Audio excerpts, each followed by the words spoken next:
Alright, so I was asked to do a video about a caregiver or caretaker. I can't really remember what the title was in my head at this moment.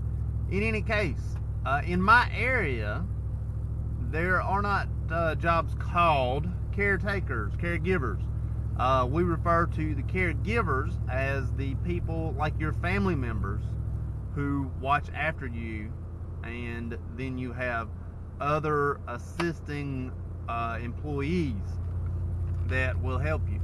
We have what you call non-licensed personnel, NLP, basically.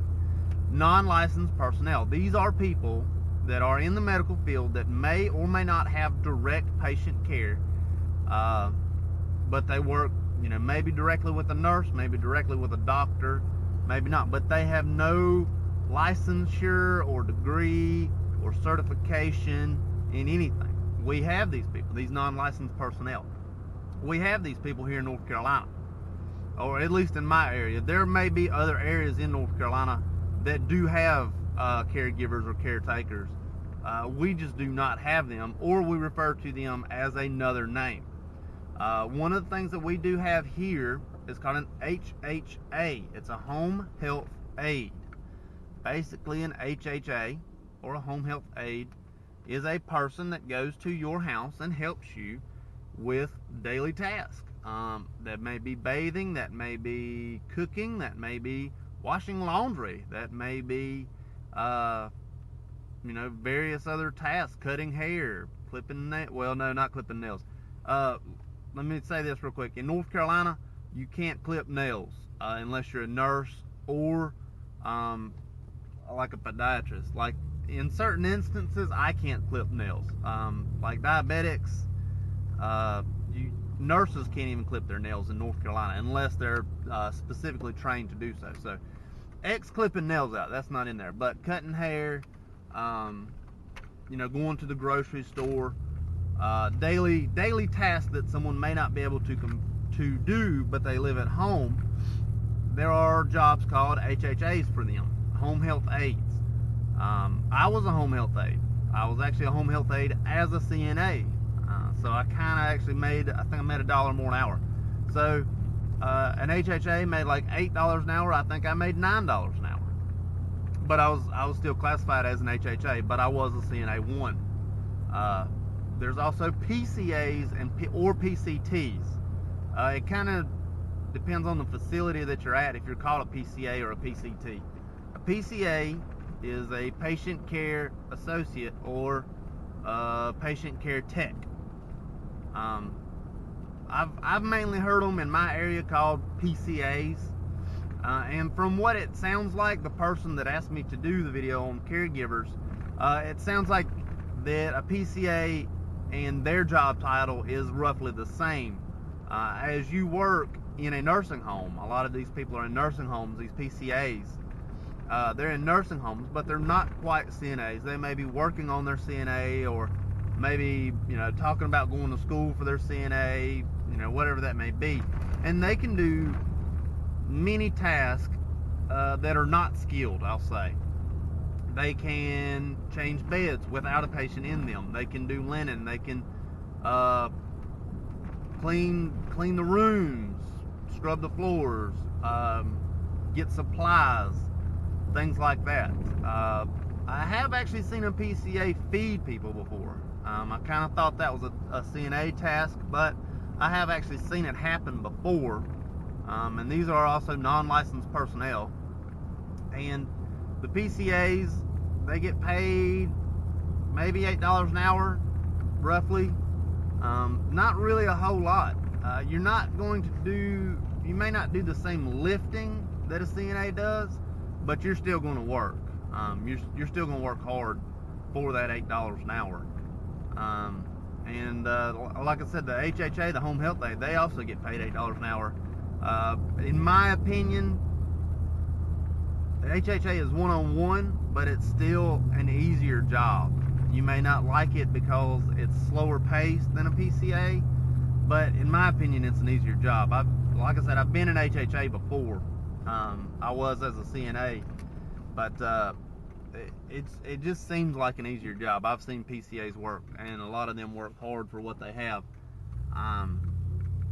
The good thing about being a PCA or an HHA is you can get plenty of hours doing these jobs. You can get 40 hours, 60 hours a week in some cases.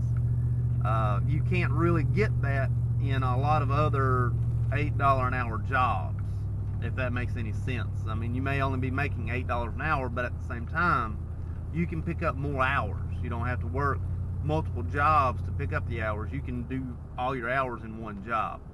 But PCAs are great. I really don't talk about them a whole lot, mainly because I kind of link them in with the CNAs and don't really explain them very well. But PCAs are great. I've worked with a few of them. I enjoy having them. Just the downside of it is they really can't do a lot of patient care, and that's kind of an issue, because you may need someone to be cleaned up. Well, a PCA can't do that because that's direct patient care. You need a CNA for that. So, it's got its drawbacks, but I can definitely see where it comes in handy. We had a PCA. I don't even know if she was a PCA, but she did a lot of the cleaning stuff for us at one of the nursing homes I worked at. And she went on to get her, what is the kidney? Dialysis. She went on to get her dialysis tech certification. And so, you can do something like that. So there is definitely room to grow. You'll work directly with the nurses, and nurses will help you. If you ask them questions, they'll direct you into, yeah, you should go do this or try that, or go to school here, or whatever it may be. Finally, the last one that I can think of in North Carolina that we have, or at least in my area of North Carolina that we have sitters. You ever heard of a sitter? Maybe not. A sitter is mainly at the hospital. That's the only place I've really seen them. I have done some shifts as a sitter when they were in desperate need of sitters, and they were just going to pay a CNA to do the sitter's job, a CNA's salary, so whatever, I'd do it. So basically, a sitter is what it sounds like. You're going to sit there and you're going to have eyeballs on that patient for 8, 12, 10, 4, however many hours. You're going to sit there and just watch that patient. Now, don't do it awkwardly, of course. Don't just watch them. I'm kind of looking away so I can watch the road, but don't just watch them. That'd be creepy.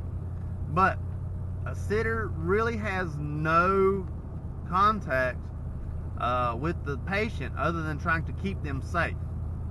Sitters get called in. The instance that I can give is at the hospital, because I worked at a hospital with the sitters. I've never worked anywhere else with sitters. But anyways, back to the sitters. They are really only there for safety.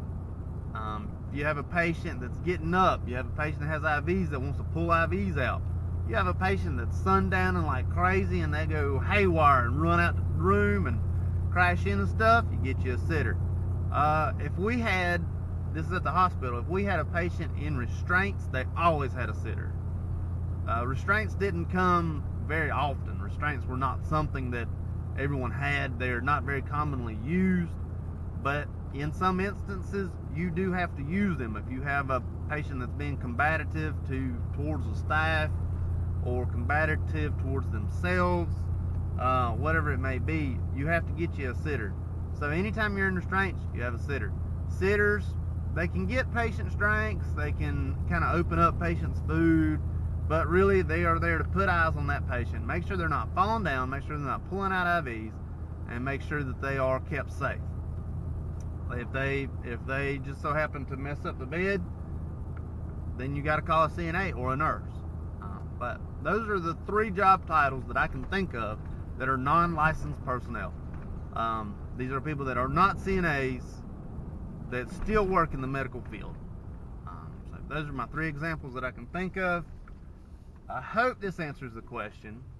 If it doesn't answer the question, let me know. Oh, also, the sitters, they were about $8 an hour also. I really don't think they made more than $8 an hour. They So each job is about $8 an hour. So HHA, PCA, and a sitter, all about $8 an hour. So, at least in my area. So hope it helps. Hope it answered your question. Thank you much.